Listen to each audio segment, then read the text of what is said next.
Capítulo 14. O Senhor Deus disse a Moisés: diga aos israelitas que voltem e acampem em frente de Pi-Hairote, entre Migdol e o Mar Vermelho, perto de Baal-Zefon. Assim o rei do Egito vai pensar que os israelitas estão andando sem rumo, perdidos no deserto.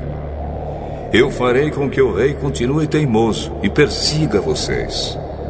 Então eu derrotarei o rei e o seu exército, mostrando assim o meu poder. E os egípcios ficarão sabendo que eu sou Deus, o Senhor. E os israelitas obedeceram. Quando contaram ao rei do Egito que os israelitas tinham fugido, ele e os seus funcionários mudaram de ideia e disseram: veja só o que fizemos. Deixamos que os nossos escravos, os israelitas, fugissem de nós. Então o rei mandou preparar o seu carro de guerra e o seu exército.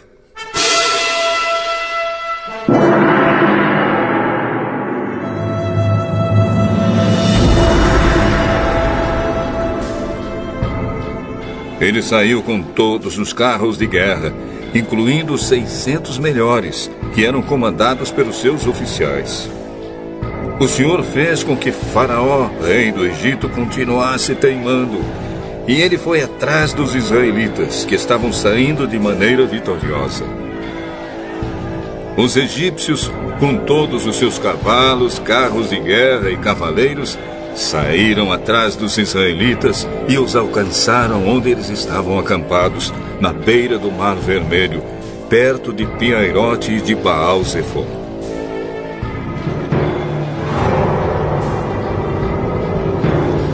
Quando os israelitas viram o rei e o seu exército marchando contra eles, ficaram apavorados e gritaram pedindo ajuda de Deus, o Senhor. E disseram a Moisés: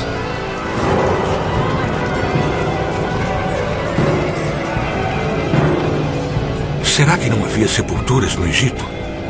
Por que você nos trouxe para morrermos aqui no deserto?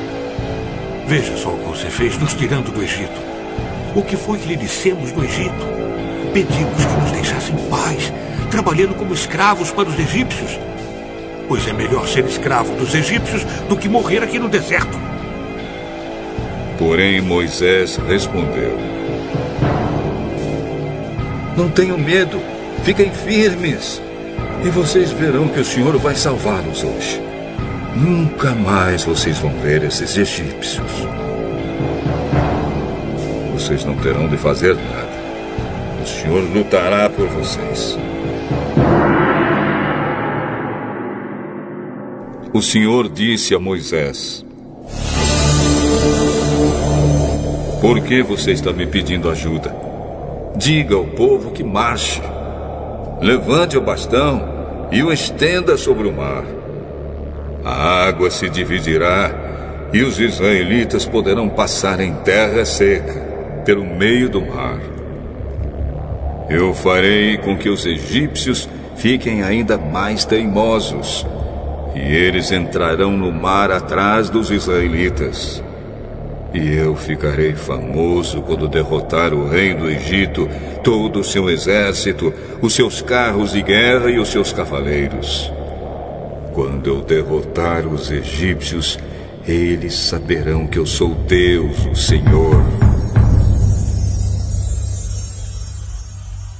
Então o anjo de Deus, que ia na frente dos israelitas, mudou de lugar e passou para trás. Também a coluna de nuvem saiu da frente deles e foi para trás, ficando entre os egípcios e os israelitas. A nuvem era escura para os egípcios, porém iluminava o povo de Israel. Assim, durante a noite inteira, o exército egípcio não conseguiu chegar perto dos israelitas. Moisés estendeu a mão sobre o mar.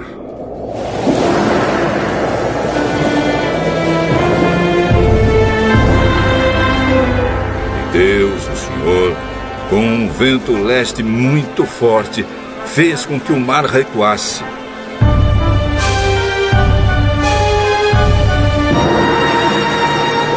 O vento soprou a noite inteira e fez o mar virar terra seca.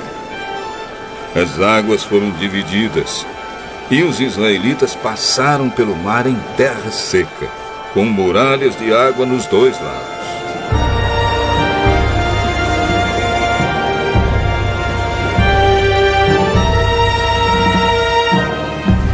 Os egípcios os perseguiram e foram atrás deles até o meio do mar, com todos os seus cavalos, carros de guerra e cavaleiros. Logo antes de amanhecer, da coluna de fogo e de nuvem, o Senhor olhou para o exército dos egípcios e fez com que eles ficassem apavorados. Os carros de guerra andavam com grande dificuldade, pois Deus fez com que as rodas ficassem atoladas.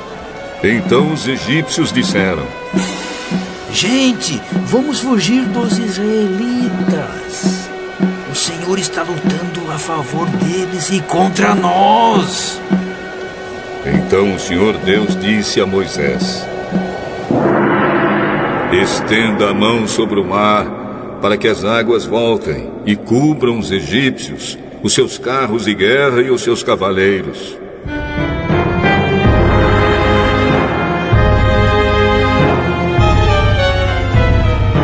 Moisés estendeu a mão sobre o mar, e quando amanheceu,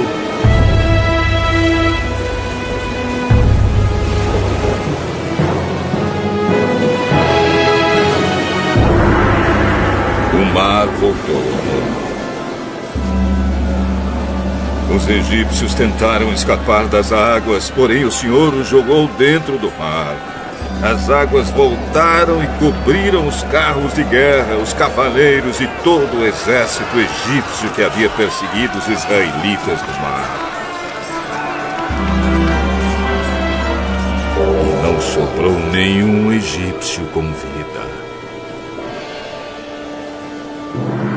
Mas os israelitas atravessaram o mar em terra seca, com muralhas de água nos dois lados. Naquele dia, o Senhor salvou o povo de Israel dos egípcios, e os israelitas os viram mortos na praia. Quando viram o poder com que o Senhor havia derrotado os egípcios, os israelitas o temeram e creram em Deus, o Senhor, e no seu servo Moisés.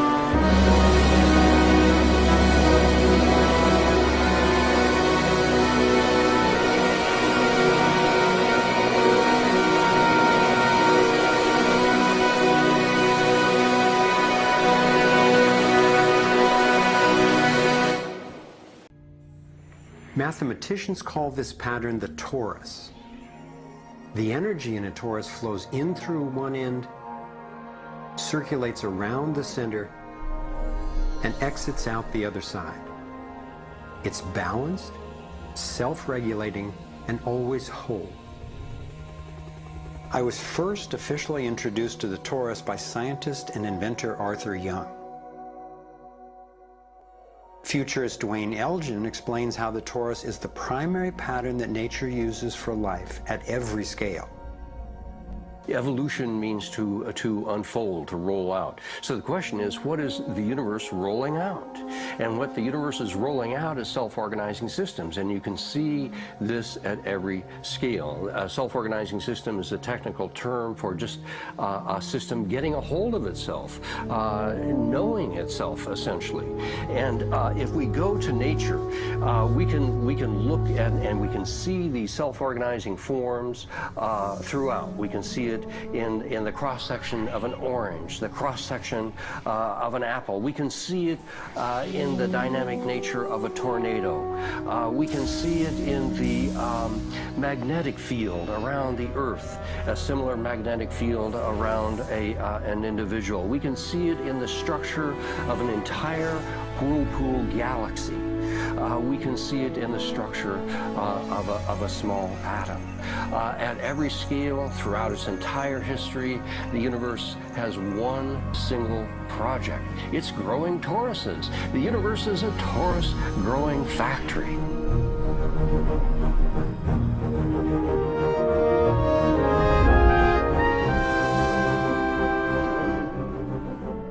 These toroidal dynamics are visible at various scales. One of them is at the galactic level, which are huge spinning structures with billions of stars in it. Looks like typically big arms of galaxies spinning around, and they have vortices that goes from the center out to the edge of the galactic halo that surrounds them. Stars move from this galactic disk out to the halo, down the vortices, and back out again. Stars like Arcturus, for instance, we know have done that path already. That's the appropriate description even for the atmosphere of our planet. The weather goes from the North Pole down to the equator and then back up, from the South Pole up to the equator and then back down. Even the dynamics on the surface of the sun are very similar. Of course, here we're looking at it from an external perspective on a small scale model. When you look at the solar system embedded in the galaxy, embedded in the cluster, embedded in the supercluster, we're traveling in this boundless sea of infinite torus flow.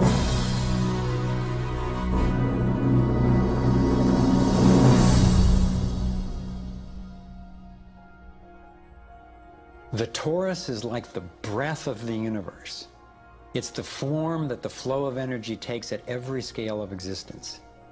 But there's also an underlying structure in how the flow fits together, sort of like a skeleton. It's called the vector equilibrium, a term coined by one of the 20th century's greatest thinkers, Buckminster Fuller. Inspired by Fuller's visionary work, I spent decades researching the dynamics of the vector equilibrium and the torus. I became so excited by the potential of the toroidal energy form that in 1997 I co-founded a multidisciplinary think tank called the Sequoia Symposium to study the pattern and explore its applications. Our collected research convinced me that the torus and the vector equilibrium are primary patterns, fundamental to the creation of the universe at all scales. At the Sequoia Symposium gatherings, I learned of inventors who claimed they were using the torus dynamic as the basis for devices that generated energy without combustion. This revolutionary development, accessing what's sometimes called zero point or radiant or free energy, is now being called most simply new energy technology. Given that so much of the suffering in our world is the result of lack of access to energy, I realized that free, unlimited, clean energy would be one of the greatest breakthroughs in history. It could not just improve, but actually transform the quality of life on this planet. So I began to wonder who else knew about this pattern or about this powerful potential energy source. Some of the scientists at the symposium showed me how the torus has been encoded by different cultures for millennia. Apparently, ancient cultures had embedded this code in the most enduring forms then possible, in stories, in icons, in alphabets, and buildings. Here we are at one of the world's oldest sacred sites, the Osirian Temple at Abydos, Egypt. Very little writing is found in the Osirian Temple. However, there is one very significant piece of information in that temple. It is a very faint but clear and precise drawing. It's not etched into the rock, it's not carved, it's burnt into the atomic structure of the rock in some extraordinary way. Nassim has decoded the Osirian symbol in 3 dimensions. Since our world is not two-dimensional, it makes sense that codes relaying information about our world also wouldn't be limited to flat designs. His 3-dimensional version of the Osirian symbol starts with the vector equilibrium, a perfectly balanced force field with 12 equal energy lines radiating out. They stabilize its center like the 12 spokes of a wheel. The primary pattern of balanced energy flow around this structure is the torus.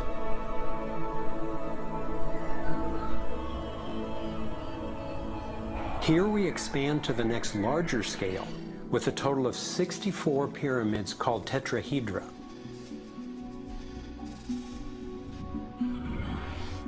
If we then put spheres in representing the toroidal energy field surrounding each of the pyramids, and then we drop away the pyramids, we end up with a matrix that is, amazingly, an exact overlay for the Osirian icon, a 3-dimensional model of the same pattern that was burned into the rock wall of the Egyptian temple thousands of years ago.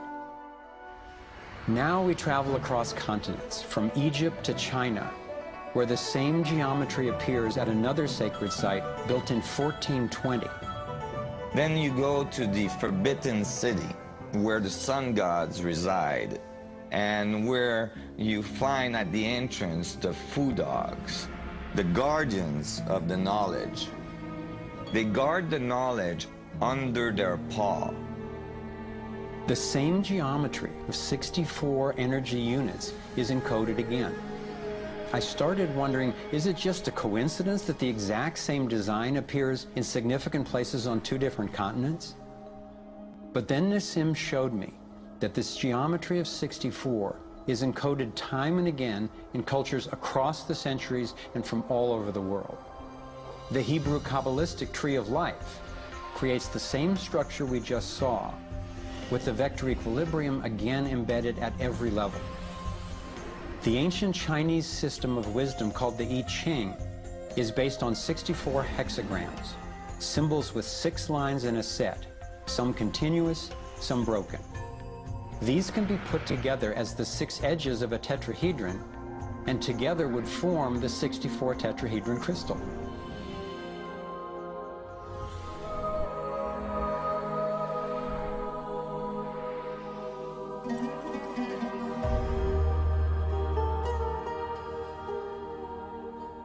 This same pattern shows up in modern scientific research. The double helix has an alphabet of 64 codons that are used to encode our human DNA.